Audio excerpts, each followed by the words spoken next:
while we reach Scottsdale and meet up with Dr. Stephen Greer. I guess there's going to be about 500 people there, and they're going to try and make contact. It's called CE5. I'm sure you guys have heard of it, but we've never been on location as Dr. Greer does his thing. We're going to be documenting the whole entire aspect of it all and ask the people what their experience is in regards to the CE5 phenomenon. Also, I wanted to tell you, Above Top Secret is making the top of the charts right now. It's taking the second spot on iTunes as far as the new documentaries out. I'm pretty sure it's going to take over the first, but right now it's climbing the charts, and Above Top Secret is available right now on all streaming platforms. The link is in the description. That being said, we even have more UFO videos for you just into Third Phase of Moon, so let's roll it. Guys, take a look at this.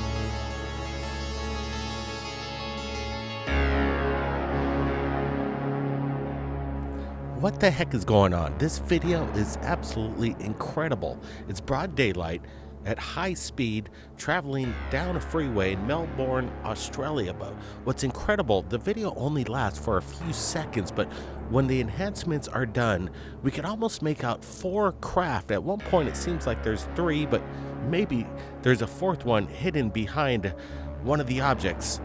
But what's incredible is these objects, whatever they are unlike anything I've ever seen before. It's in, again, broad daylight, and these are very clear. Some people say, what's up with the 4K? Shouldn't we have crystal clear footage? Well, I have to say, this is damn good footage coming in from a cell phone, and the technology is high, and they're able to capture the phenomenon. Brent, what's your thoughts here? Yeah, this came in today from a couple sources. Jaime Maussan and then her buddy, the Hidden Underbelly, both gave us permission to share these videos. It's pretty cool because there's not only one video, there's 2 attachments. This was, buckle up. But governments can't die. So we need to find other incentives for bureaucracy to adapt and improve. The technology revolution has transformed organizations across the private sector. But not ours, not fully, not yet. We are, as they say, tangled in our anchor chain. Our financial systems are decades old. According to some estimates, we cannot track $2.3 trillion in transactions. Well, you don't just have 2, 3, 10 trillion dollars vanish.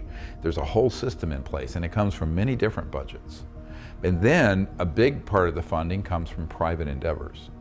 So it isn't just government, it's private and government together. So I call this a hybrid entity that's neither strictly government nor strictly private. And interestingly, from a secrecy point of view, as a private entity, corporate or citizen, penetrate these projects, oh, it's top secret national security. Most of the work being done on this are private corporations, Northrop, Raytheon, the old E-Systems, EG&G, and they'll say, well, it's proprietary, you see?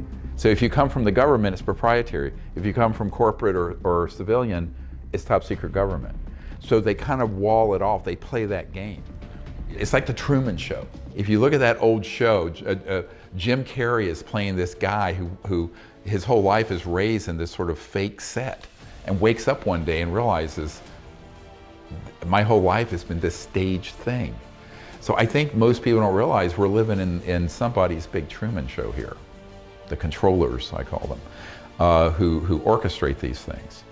And so we kind of have to go, well, we need to have that Jim Carrey moment where we kind of wake up and realize, you know, we've been in a crazy Truman Show here for 70 years since World War II.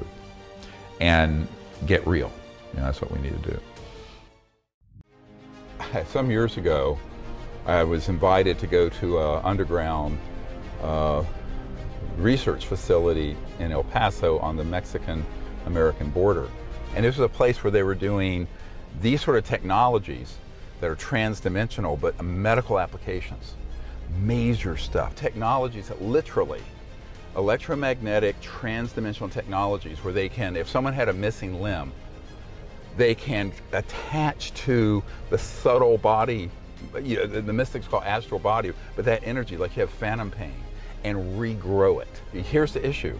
The same technology that gives you that would give you free energy to run your house, because it's in that same, let's call it constellation of extraordinary technologies that they would want to keep secret. So there are a lot of spin-offs beyond energy, propulsion, and the environment that will benefit humanity once we can get the first level of this out. Because it's unbelievable how backward even our medical technology is compared to what's possible. So that's also a very bit of good news. This is why I've called for sort of a Marshall Plan for the planet for new energy and the environment that is supported and funded by individuals in an open source way, and not expecting, I think it's, you know, silly to expect the government of the United States or any other government to get behind doing something that brings out the most disruptive technologies in the history of the human race. Let's be blunt. But it also creates a new civilization, and it saves our future. So if this had been introduced slowly from the early 20th century, 100 years ago, to now, we'd be okay. But now we've run out of time because of what's happening to the biosphere, geopolitically, population boom. So in order to create you know, enough change quickly enough, we're going to have to do something very different, very fundamentally different than what we've been doing. This is one of the cautionary tale. When Stan Meyer's collection of technologies were acquired by this other entity, and I said, whoever gets it, tell them they have to do it open source, in front of the whole world. The whole world's going to be watching this technology being refined, developed, released, without any intellectual property pullback, without patent, because otherwise they're not going to survive their launch. I got this call a couple years later, who had ended up being the money behind that acquisition. And he says, these people are running for their lives. They are looking for an eco-friendly country that they can get to because they're being threatened in America. I said, you'd have to go to another star system. There's no place on this planet where the henchmen of these kind of Fourth Reich fascists won't find you. And they didn't want to let go of the greed and profit motive.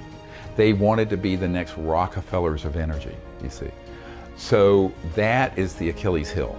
Next thing I know, I meet with a guy in Orange County, California, who knew one of the people who was with that engineering team. And the man said this guy came in and was crying like a baby because every single one of them had been killed and the technology vanished. Most people think that the US government builds stuff. They contract. It's called WFO, work for others. And in 1993, I was at the Wrigley Mansion in Phoenix. They wanted me to come to a meeting very late at night. He says, look, if you want to deal with this issue of these technologies, the UFO issue, you don't need to talk to the president, the CIA director. They don't know anything, and they're not going to know anything.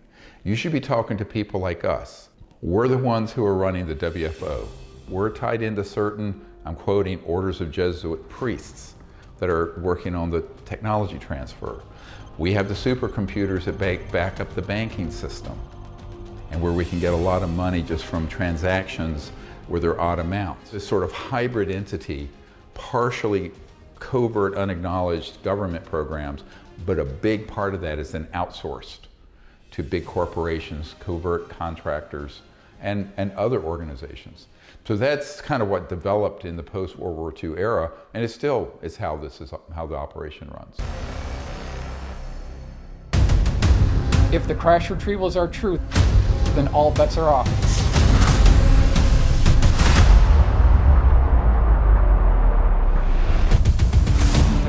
hard for people to get their minds around where the real power is. And it's not at 1600 Pennsylvania Avenue. The reality is something much more stark. They've been working on this for 60, 70, perhaps 80 years. The reason why the government is talking about these UFOs now, they're getting ready for the next level of war. Are these objects a national security concern? They're proffering a narrative of a national security threat that doesn't exist. I call them alien reproduction vehicles. They're made by private corporations somewhere on this planet. Technology from Roswell from 1947 has largely been held back from us. Portal technology, teleportation, whatever you can imagine, it's already been done. The biggest secrets are not the zero-point energy and electrogravitics. It's the science of consciousness. All their communication systems are moving through the consciousness field and are thought actuated. The people of the CIA call it WSFM, weird science and frickin' magic. The transdimensional interstellar technologies will benefit humanity. There has been tremendous disinformation. The media is keeping secrets with the government. These are lethal, vicious people. And I'm focused on exposing the extraordinary technologies that they want to keep secret. No aspect of life on Earth will be unaffected by it.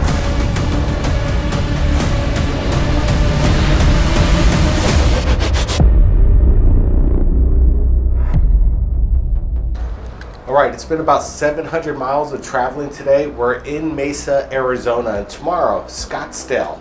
It's just up the road, and we're going to be meeting up with Dr. Stephen Greer. Again, Goodall's going to be there. We're going to have Michael Schratt along with Stephen Greer, myself, and my brother Brent, and we're going to be there hanging out with everybody. It's going to be a wild ride, so I invite you to join us right here at Third Phase of Moon for more updates. Hit that subscription button, that notification bell, and make sure you're on all notifications, so when we upload, you are notified. We've got more UFO sightings coming in, and we're going to be bringing them to you tomorrow. So stay tuned. Keep your eyes on the skies, everybody. Blake Cousins. We'll see you next time.